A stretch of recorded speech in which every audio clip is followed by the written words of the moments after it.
இதயம் wishes you a very happy new year.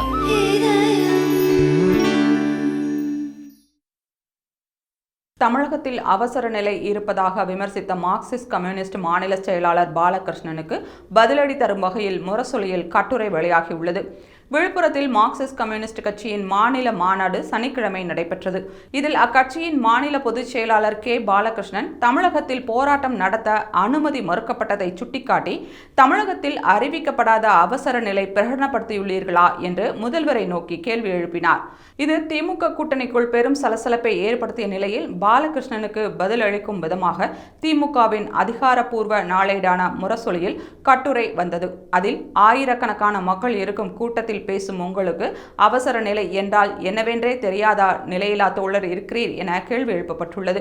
கூட்டணி கட்சி என்பதற்காக போராட்டமே நடத்தக்கூடாது என்று சொல்லவில்லை. ஆனால் போராட்டமும் நடத்திவிட்டு அனுமதிப்பில்லை என்று சொல்லுவது கூட்டணி அறமல்ல என அந்த கட்டுரையில் முரசொலி விமர்சித்துள்ளது.